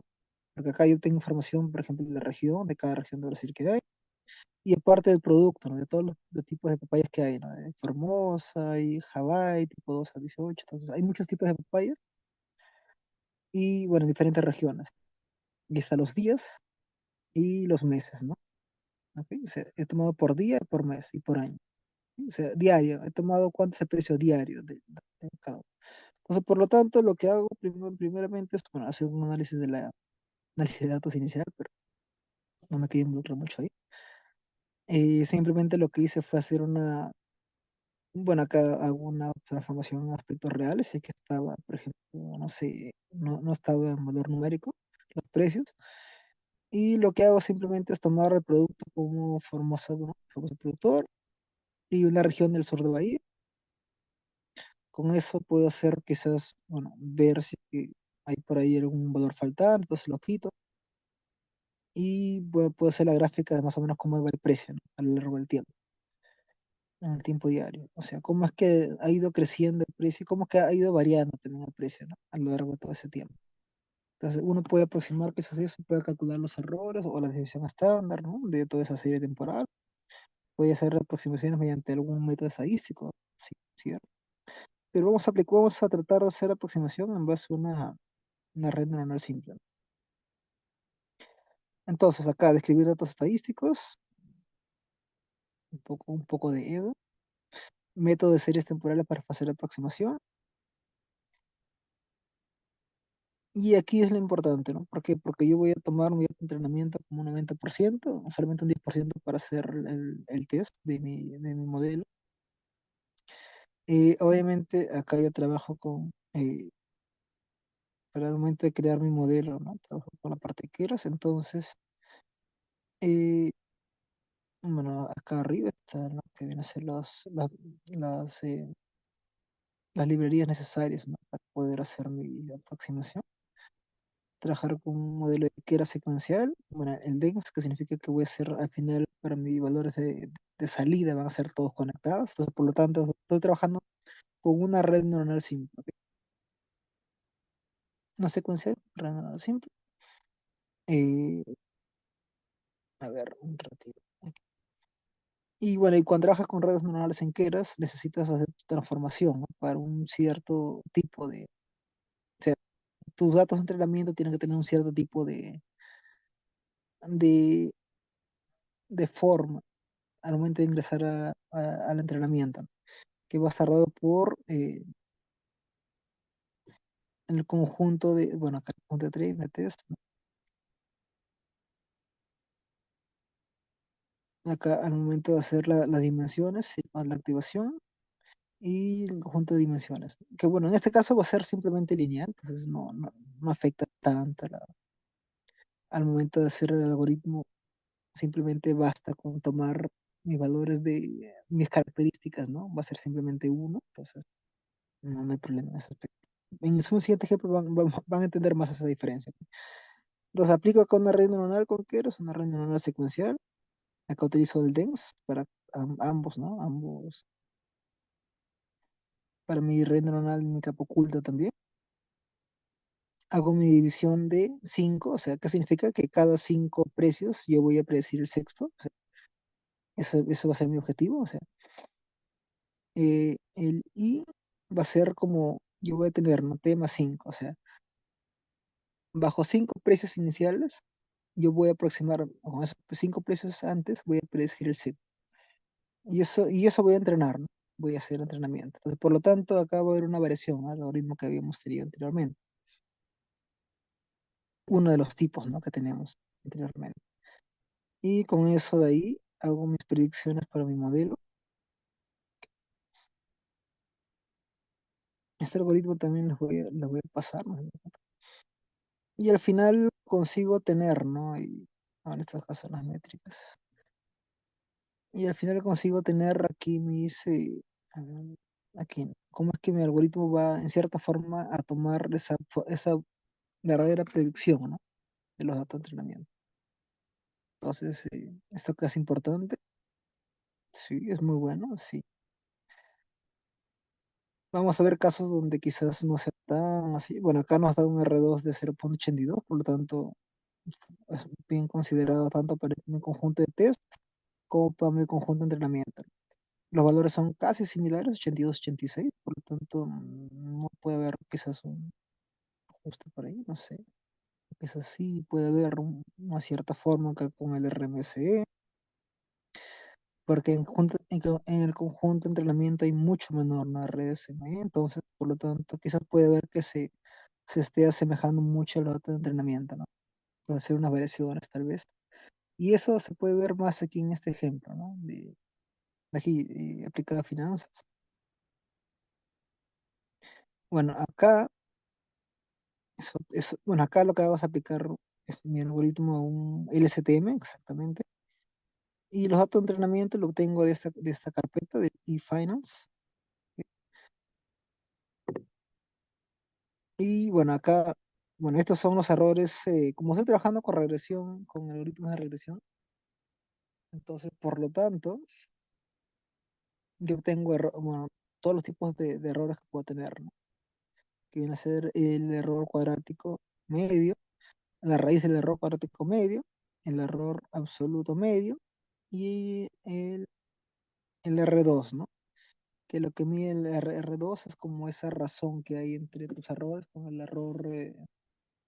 Es como calcular los errores que hay en las diversiones estándar, ¿no? Tanto de tu conjunto de entrenamiento, no, perdón, tanto de tus conjuntos de predicción que uno tiene y conjunto real que pueda tener, ¿no? Entonces, cuanto más cerca el error, perdón, cuanto más cerca R2 a 1, el algoritmo es mejor. Entonces, aquí igualmente, esto simplemente es para calcular los errores. Aquí un poco de las divisiones que hay para mis datos. Acá estoy tomando datos mensuales o sea, datos mensuales para, bueno, es para Microsoft, ¿ok? Yo tengo datos diarios, no, perdón, sí, datos mensuales, no, perdón, datos diarios, desde el de enero del 2020 hasta enero del 2024. Entonces, es un poco esto de aquí, cómo es que los precios van a ir variando, ¿no? A lo largo del tiempo. Aquí, bueno, esta acá del test va a ser una forma de ver si es que mi algoritmo es, bueno, acá hay algunas cositas más, ¿ya? Que es para más o menos ver si es que mi algoritmo perdón, mis datos son estacionarios o no. ¿Por qué es importante estacionalidad? Porque hace que tu algoritmo sea más, al momento de hacer redes neuronales, sea que el modelo que uno está entrenando sea mejor, ¿no? Como que sea más aplicable para mis datos. Más abajo hay un ejemplo. Y bueno, aquí al inicio, ¿no? Es cuando yo mando mis datos de entrenamiento para los precios de Microsoft, yo calculo que no son estacionarios inicialmente. Por lo tanto, lo que hago es una diferenciación fraccionaria, ¿no? ¿Qué hace una diferenciación fraccionaria? Lo que hace es calcular o hacer que tu serie temporal se convierta en una función estacionaria. Obviamente eso tiene que tener, los Ds van a ser los pesos que uno le da para hacer la transformación. Y considerando 0,5, si yo hago una diferenciación fraccionaria con 0,5, y obtengo esta forma de aquí. Entonces, si se dan cuenta, es una forma más eh, transformar mi serie temporal de tal forma que las diferencias que hay entre puntos, ¿no? de mi serie temporal no sean tan extremas. O sea, se va a aproximar casi como si podríamos crear, ¿no? Dos líneas rectas que puedan disminuir esas diferencias que hay entre las series temporales de un paso a otro, por ejemplo. Por ejemplo, aquí, con este punto, hay como una división grande, ¿no? Aquí ya no, aquí es como que se va checando, ¿no?, esa división. Pero con 0.5, si hago el análisis de Dictefall, igualmente no obtengo aún estacionalidad. Aquí sale que no, todavía no es estacionario. Ajá, la serie todavía no es estacionaria, por lo tanto calculo otro método en la cual sí me permite hacer una diferenciación estacionaria, pero ya generando que el algoritmo mismo encuentre un óptimo, ¿no? Un valor de D óptimo. Entonces me dice que va a ser este valor. Entonces acá podemos ver que ya hay una forma más estacionaria, ¿no?, de la serie. Estacionaria significa que bueno, una de las formas estacionarias de hablar es que la desviación estándar o la media, en este caso la media, para este ejemplo sea constante. Sí, eso es lo que se busca. Y ahora sí, ¿no? Ahora sí te dice que la serie es estacionaria. ¿Y esto por qué es importante? Porque cuando hacemos porque cuando nosotros tenemos eh, datos de entrenamiento que no son estacionarios, podemos generar colinealidad entre los datos. Por lo tanto, siempre se busca que la serie sea estacionaria para eliminar esas colinealidades o correlaciones que hay, ¿no?, entre datos de entrada. Entonces, ahora sí, ¿no?, analizando, bueno, esto es lo que les había explicado anteriormente, redes neuronales, cómo es que se transforma para redes neuronales recurrentes, ese lo habíamos visto. Y el caso unidimensional, bueno, en este caso igualmente obtengo en Microsoft, obtengo las recompensas, perdón, los precios diarios, igualmente esta vendría a ser la curva, y hago aquí, ¿no? Lo que hago es, bueno, en base a la columna close, que viene a ser los precios de cierre diario que hay para la Microsoft, creo mi función de secuencias, en la cual lo que yo estoy dando es 7 días, o sea, yo estoy dando 7 días de entrenamiento y calculando el octavo día, ¿ok? Por lo tanto, y bueno, yo trabajo con 80% de entrenamiento, ¿ok? Esto simplemente es para hacer la transformación de los datos, y igualmente utiliza bueno, el Keras, utiliza una red neuronal simple con una variable de salida que vendría a ser justamente el precio, 50 valores, 50 neuronas, ¿no?, en la capa oculta. Y bueno, al final entreno, ¿no?, mi algoritmo. Entonces, si yo entreno mi algoritmo, me da al final un resultado aquí.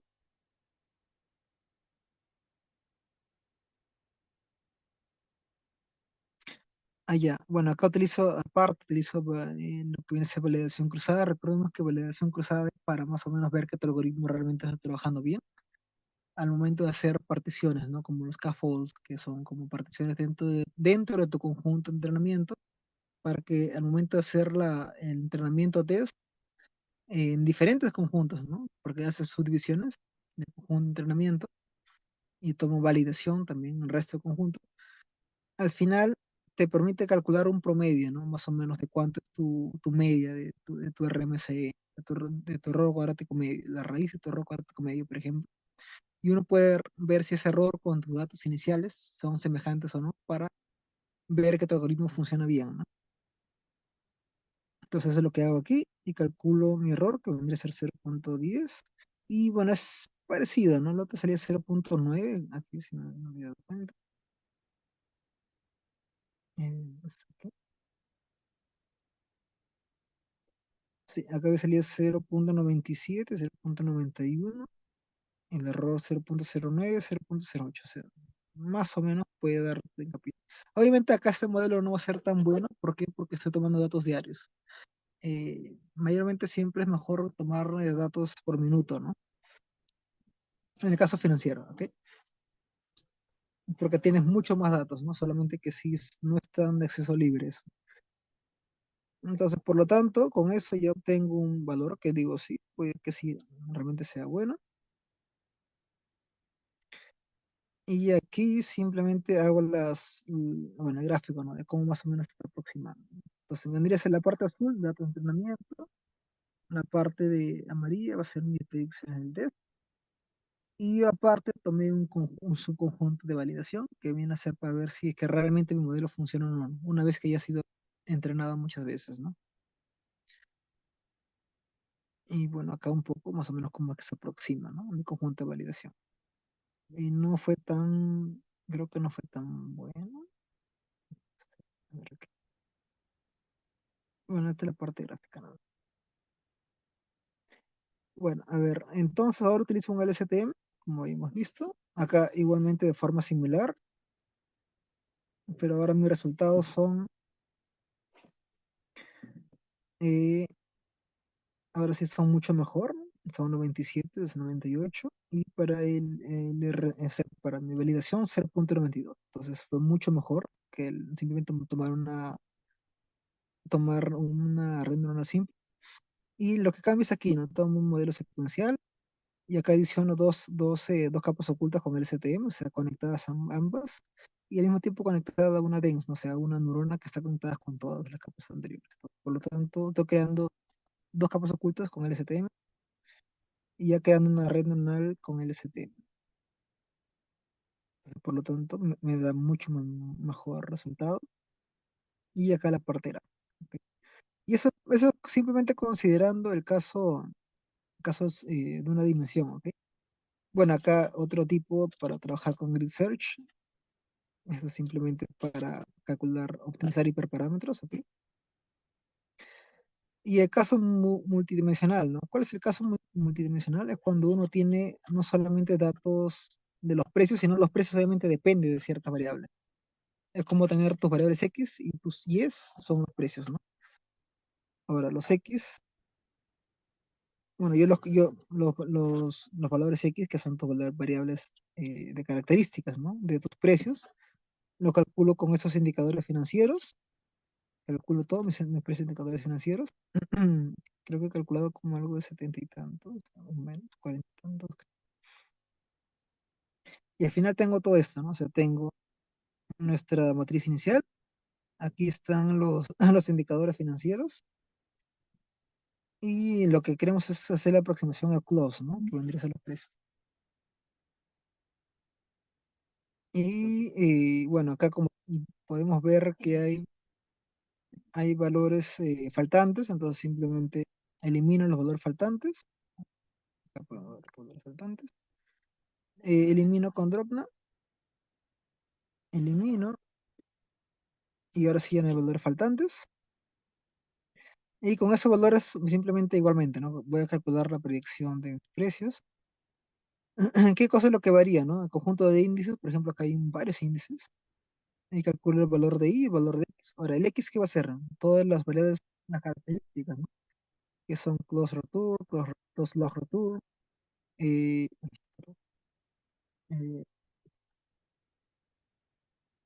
eh, bueno, son variables, todos son indicadores financieros en la cual calculan, por ejemplo, no sé, la división estándar de los precios, ¿no? O por ahí algunas cosas más que quizás tengan relevancia al momento de calcular los precios. Entonces son características, ¿no?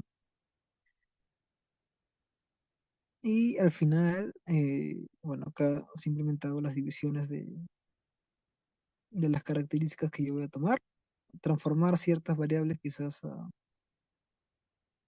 la parte quizás que son. Bueno, que acá encontré algunas cosas que son categóricas, entonces lo pasé a numéricas, utilizando justamente el one hot encoder. Y al final hago esta, bueno, acá utilizo el keras igualmente, con el STM, y utilizo un dropout para más o menos hacer la eliminación de neuronas arbitrariamente, y acá hago las divisiones. Ahora, acá lo importante es esto, ¿no? Y como dije, al momento de hacer el entrenamiento con tu red neuronal, acá, bueno, acá se pueden ver, ¿no? Utilizo el STM, 50 neuronas de entrada. Acá los inputs. Los inputs son los X de entrada, o sea, cuántos valores X train tienes. Y el X train shape 2 lo que mide es cuántas variables, cuántas características tiene los datos de entrada. Como pueden ver aquí, ¿no? O sea, son, el X train son cada 10, por ejemplo, en mi caso puede ser 10, o utilice 7, no, yo utilice 10. O sea, cada 10 días yo voy a evaluar el precio del onceavo día. ¿Cuántas características tiene? Son como 50, no, son algo de 40 y tantas. Acá, características que yo tengo. Entonces, con eso, evaluando, ya puedo calcular, ¿no? Los resultados finales. Entonces, calculo y al final me da un resultado de.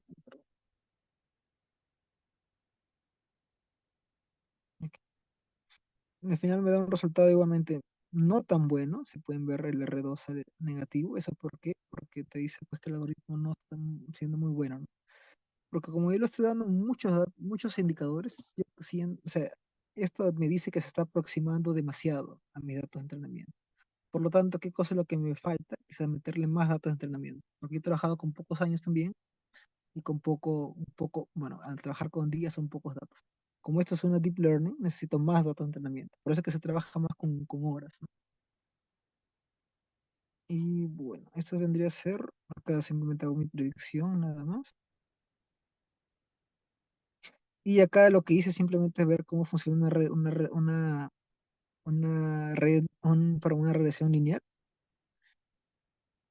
Y por una regresión lineal sale que tenemos mucho mejores resultados, ¿no? O sea, s- no, quizás no sea tan bueno al momento de hacer el test de prueba, porque acá me salió quizás el test de prueba 0.99, sí. Y acá quizás, pero el conjunto de test no fue tan bueno, o sea, me dice que el algoritmo no es bueno.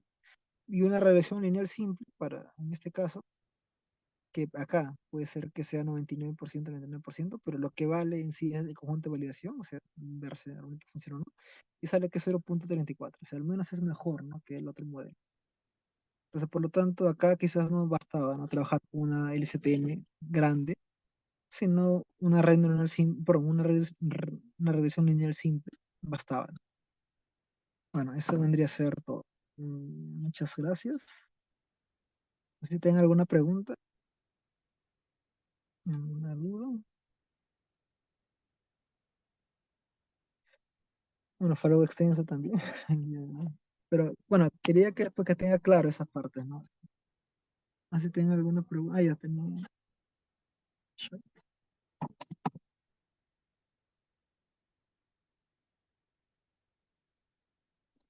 Bueno, a ver, vamos a responder las preguntas. Ah, ya, a ver, voy a responder a Claudio primero. Ok.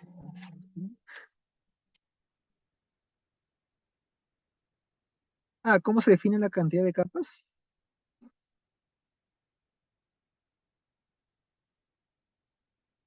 O sea, bueno, en Tuqueras, cuando uno hace la programación, ¿no?, de las capas, justamente ahí vamos a crear capa por capa, ¿no? Y cuántas neuronas vamos a darle y qué función de activación vamos a usar. Entonces, eso vendría a ser en el código, ya que se puede dar, ¿no? Ah, ¿cómo determinar qué función de activación usar en cada problema? En un problema de clasificación de transacciones atípicas. Ah, ok. Ahí podrías trabajar quizás ahí lo que te conviene es trabajar uno puede ser la función de activación que te permite generar unos y ceros, y en el caso vendría a ser ceros, eliminar, ¿no?, en los casos donde no hay justamente transacciones atípicas. Entonces, por lo tanto, tu algoritmo, al darle peso cero a los pesos en los cuales no hay transacción, es como que más se va a direccionar, ¿no?, a los casos que sí. Ahora, recordemos que uno puede utilizar el SMOD para quizás, porque esos casos de transacciones atípicas sí son como que justamente típicas, ¿no? O sea, son un poco, medir eso como que puede complicarse, ¿no? Por lo tanto, hacer un SMOD para hacer ese entrenamiento para que tu algoritmo pueda eh, adaptarse más al momento de encontrar cosas atípicas, ¿no? Porque eso también es una buena investigación, por ejemplo, actualmente, ¿no?, que están haciendo. Por ejemplo, cuando hay riesgo o cuando hay transacciones fraudulentas también, o cuando venden cosas y es que tiene riesgo o no, ¿no? Todo eso, ¿no? Cosas típicas, pues sí, es bueno eso, ¿no? Y quizás trabajar con un dropout también para que no se sobreajuste. Eso también sería muy bueno.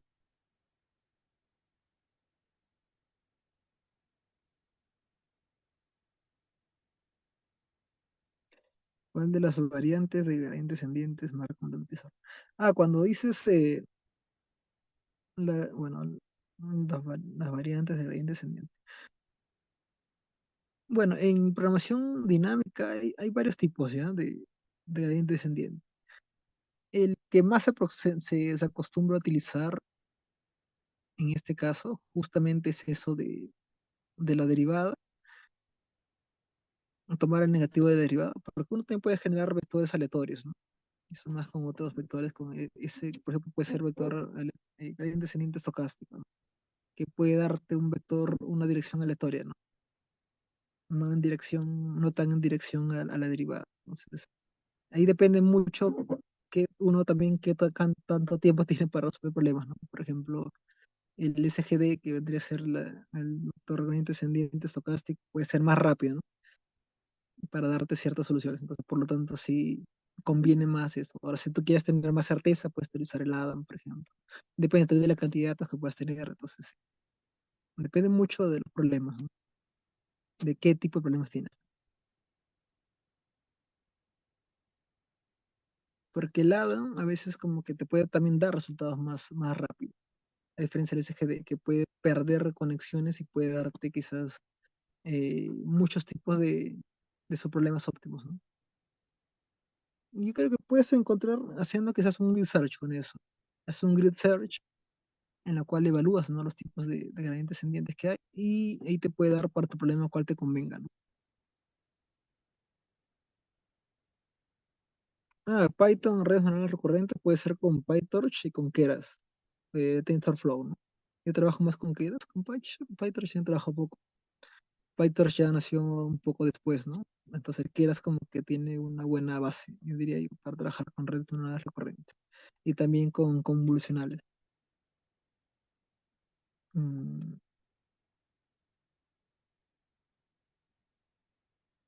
¿Qué modelo de Deep Learning se puede utilizar para predecir robos en un cuadrante al siguiente día?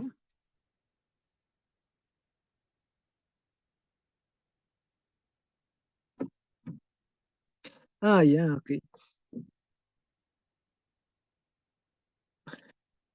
Es que ahí uno puede trabajar más que todo con métodos de clasificación. Entonces, podías trabajar con métodos quizás de redes neuronales utilizando funciones de activación del sigmoide, en la cual puede darte la probabilidad, ¿no? De quizás de decirte, ah, con cierta probabilidad va a, va a haber un robo o algo así, ¿no? Entonces, eso también sería muy bueno, ¿no?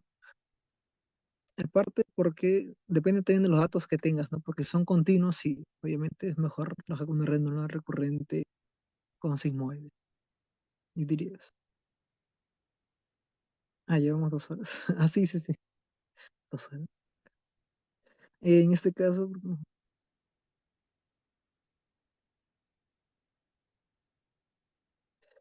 es que, como dije, ¿no? La red neuronal profunda, al momento de nosotros trabajar con muchos pesos, puede generar sobreajustes y eso no es conveniente. Y, por ejemplo, hay problemas en los cuales simplemente con un árbol de decisión bien simple, con profundidad 5 por ejemplo, profundidad 3 o 4 puede resolver problemas muy grandes. Entonces, a veces no necesitamos trabajar con problemas enormes, ¿no? Que a veces puede ser peor que trabajar con problemas simples. Porque imagínate, ¿no? Meter una red neuronal con 100 capas ocultas, no, perdón, con 3 capas ocultas de cien neuronas, eso puede hacer que tu modelo se sobreajuste demasiado a tu dato de entrenamiento. Y eso no es bueno. O sea, y para que el algoritmo pues, pueda salir de ese hoyo, de ese hueco, deberías darle más datos, ¿no?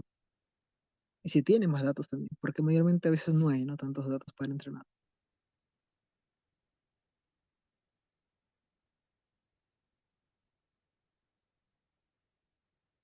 Ah, la mejor versión es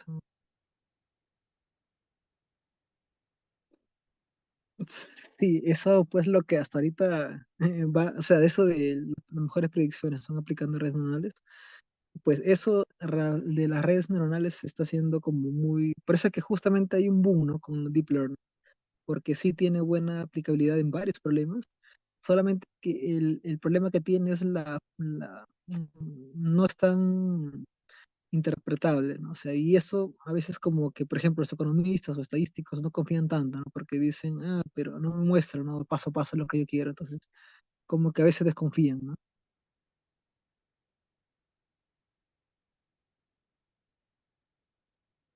Ah, el número de épocas. Ah, podrías, que eso también depende mucho de cada problema, pero ah, lo que se puede hacer, ah, ya, sí, di la última, ok, ok. Ah, o sea, y bueno, aplicando, ya, ¿dónde está? ¿Dónde me quedé? Ok. O sea, el número de épocas es eso, ¿no? O sea, uno puede trabajar con, quizás, no trabajar con una grid search, sino con una random search, puedes darle un conjunto grande de épocas. También depende mucho, quizás, normalmente es 25 o a veces lo colocan 45. No, perdón, el número de épocas, no, ese son el número de datos que uno va a guardar, ¿no? Pero mayormente puedes darle 100 es que en promedio, mayormente siempre he visto modelos que son de 100 épocas. Es que también depende, porque a veces si tu modelo no es tan grande, no tienes datos muy grandes o no son muchos datos para entrenar, puedes meterle más épocas, ¿no? Pero eso también puede generarte sobreajuste. Entonces, en promedio puedes comenzar con 100 y trabajar con una grid search, una random search, pero en base a más o menos, ¿no? A partir de ese 100. Porque muy poco tampoco no te permitiría tal vez actualizar pesos.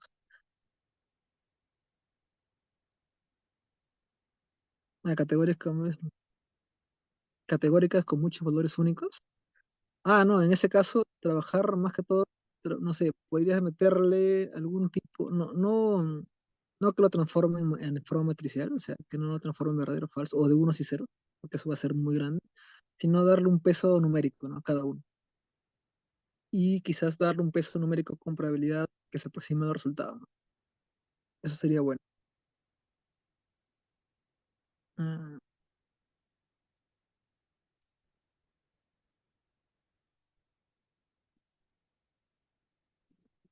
sí, es que cuando aplicas Juan Hot Conde para 30.000 columnas, no, de que tenga más de 30.000 columnas no es bueno, pues. Obviamente no es bueno. Entonces ahí darle más que todo valor numérico. Puedes darle por, no sé, puede darle importancia, no sé, que tenga, es que depende de la característica, ¿no? Por ejemplo, si que fuera, no sé, edad, por ejemplo, es que si fuera tan poquito también no, ¿no? Pero sí, quizás mejor darle como dije, ¿no? Una función numérica que tenga con aproximación probabilística, ¿no? Los resultados. Bueno, el último existe una regla la mínima